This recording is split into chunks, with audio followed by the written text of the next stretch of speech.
Hey guys, this is Dr. Check, and today we're going to show you an in-depth comparison between the iPhone 6s and the iPhone 8 Plus. First, we'd like to make sure it's clear that the difference between the 8 and the 8 Plus are bigger battery, dual camera, and bigger display. Overall, we are comparing our experience of the iPhone 6s versus the iPhone 8 Plus. We are going to cover 6 main topics about the difference of these phones, which are design, display, camera, battery, speakers, and performance.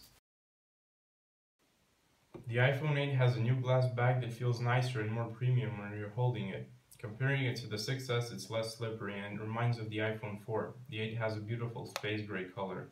Overall, it has a nice fresh back with glass design, which also enables wireless charging. On the front is the classic iPhone look with the second generation Touch ID. The button on the 8 is not a regular physical button with tactile feedback, but with haptic feedback instead. The iPhone 8 is also IP67 water resistant.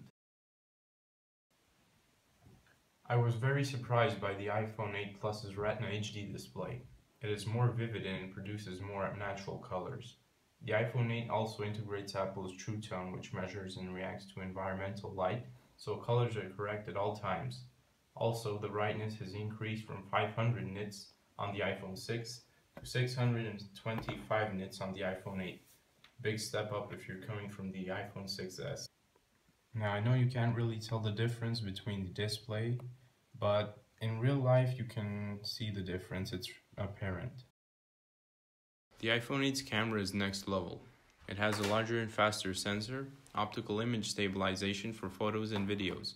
It produces more vivid colors and it's improved in low light conditions. Here are some comparisons.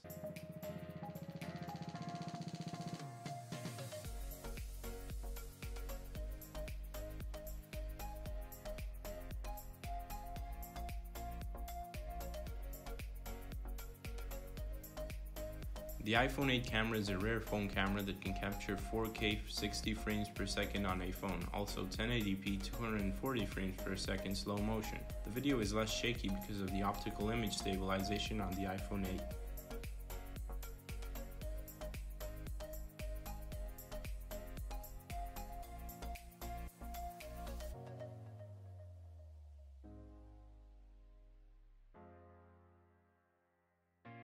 If you're going for the iPhone 8 Plus, you will have portrait lighting, which is still in beta, but most of the time it works like a charm. You have 5 lightings that you can choose from.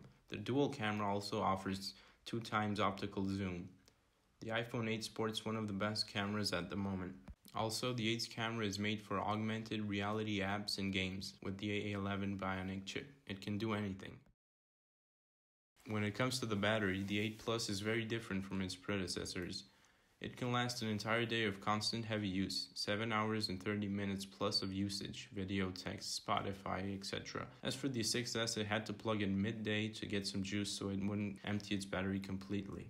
Also, a new big thing for the 8 is that it has fast charging capabilities. I bought an Anker USB-C 30-watt adapter and it charges the phone for about 1 hour and 40 minutes, a lot faster than the regular 3 hours that it takes with the original 5-watt Apple adapter. The wireless charging is finally here on the iPhone.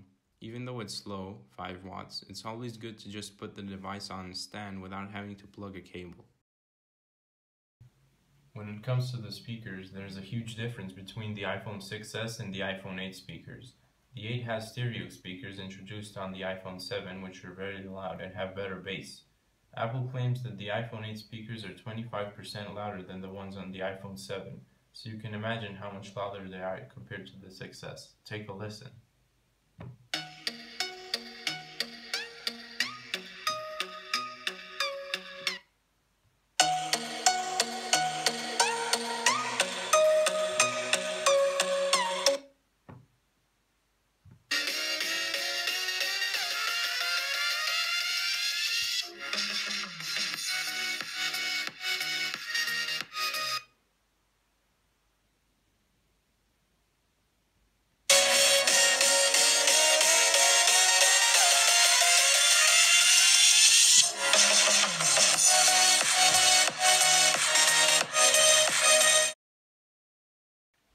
The new A11 Bionic chip and the new GPU made by Apple are very powerful. Honestly, I thought there wouldn't be a big performance difference in daily use between the 6s and the 8.